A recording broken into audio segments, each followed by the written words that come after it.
हमने खोज की है कि अंतरिक्ष एलियन प्लैनेट से भरा है। ये बहुत एक्साइटिंग है। अब तक की जिंदगी में हमें पता ही नहीं था कि एक्सोप्लैनेट्स होते हैं और अब वो हर जगह है। ये कमाल की बात है। एक्सोप्लैनेट्स, सौर मंडल के बाहर की निराली दुनिया। भयानक गर्म दुनिया, बुरी तरह से टकराती हुई दुनियाएं जिन्हें उनके सूरज ही हजम कर रहे हैं। वहाँ इतना कुछ है जिसकी हमने कल्पना भी नहीं की। एक्सोप्लैनेट्स ने एक ग्रह की परिभाषा को सिरे से बदल कर रख दिया है। ये हमारे लिए रहस्य की तरह है कि इस तरह के प्लैनेट्स कैसे हो सकते हैं। ये फिजिक्स के नियमों के खिलाफ लगता है। ऐसे एलियन संसार जो प्लैनेटरी सिस्टम की हमारी समझ को चुनौती दे रहे हैं। ये हमारे लिए वेकअप कॉल की तरह है। हम सोचते हैं कि हमें पता है कि क्या चल रहा है और फिर यूनिवर्स कुछ ऐसा दिखाता है कि हम चौंक जाते हैं। एक्सोप्लैनेट्स ने हमारी अंतरिक्ष की समझ डामाडोल कर दी है। हमारा ब्रह्मांड एक अव्यवस्थित व्यवस्था है जो विषम, विचित्र और अद्भुत है। इसके बारे में जितना जाने उतना कम है।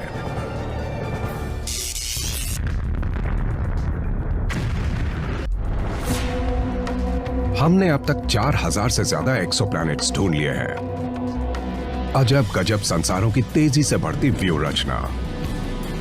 जितना ज्यादा उन्हें जान रहे हैं उतने हम हैरान हो रहे हैं। उनमें ऐसा कुछ बिल्कुल नहीं है जैसा हमें अपने सोलर सिस्टम में दिखता है। वहाँ ग्रह एक दूसरे के संपर्क में है। वहाँ ग्रह कभी कभी अपने सूरज पर हमला कर देते हैं। दूसरे विशालकाय ग्रह बहुत नजदीक है। वहाँ वो सब मिलेगा जिसकी किसी भी रूप में आप कल्पना कर सकते हैं। पर एक एलियन संसार सबसे अलग है।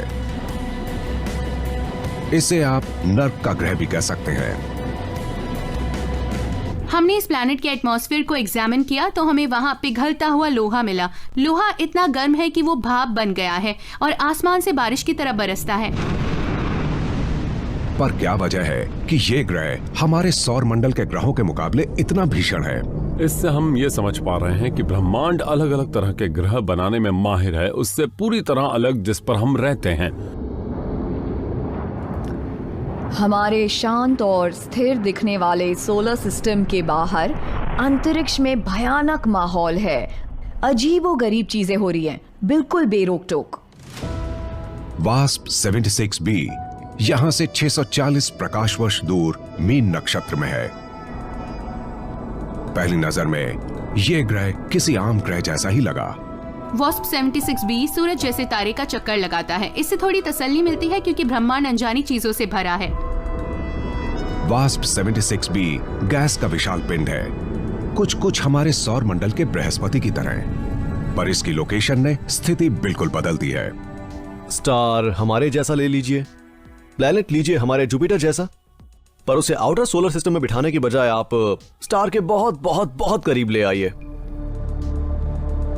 बृहस्पति सूरज से लगभग 80 करोड़ किलोमीटर दूर है, जबकि वास्प 76b अपने सितारे से सिर्फ 48.25 लाख किलोमीटर दूर है और इसीलिए इस ग्रह को गर्म बृहस्पति मान सकते हैं। वास्प 76b पर तापमान 2200 डिग्री सेल्सियस से ज्यादा है, जिससे इसका वातावरण ब्रह्मांड में सबसे भीषण माना जा सकता है। अगर मैं इतनी भाग्यशाली हुई कि इस प्लैनेट की दुनिया में जा सकूं, तो मुझे बहुत सारे प्रिकॉशंस लेने पड़ेंगे क्योंकि इस प्लैनेट का हाल बहुत ही बुरा है। इतनी गर्मी कल्पना से बाहर की बात है। हमारे सोलर सिस्टम में ऐसा कुछ नहीं है। अपने तारे से इतना करीब होने की वजह से इसके साथ एक और घटना हुई है। वास्प 76b का घुमाव अपने तारे से बंध चुका है। सितारे की ग्रेविटी ने इस प्लैनेट को जकड़ रखा है, तो अगर ये पहले घूमता भी था तो स्लो होता गया और फिर लॉक हो गया, तो हमेशा एक ही तरफ से सितारे को देखता है। इस गुरुत्वीय पकड़ को टाइडल लॉकिंग कहते हैं। टाइडल लॉकिंग को हम अपने चांद की वजह से जानते हैं। हमने हमेशा चांद का एक हिस्सा देखा है, दूसरा हिस्सा अंतरिक्ष की तरफ रहता है। टाइडली लॉक्ड प्लैनेट को कई नतीजे भुगतने पड़ते हैं और सभी अच्छे नहीं होते। इससे बहुत ही एक्सट्रीम वेदर कंडीशंस बन जाती हैं। बहुत ही गर्म दिन की तरफ का हिस्सा और बहुत ही ठंडा रात की तरफ का हिस्सा। 2020 में हमने इस ग्रह के दिन और रात की तरफ के हिस्से के बीच के वातावरण को ध्यान से देखा। इस सांझ के हिस्से में खूब बारिश होती है, पर बारिश में बरसता है पिघला लोहा।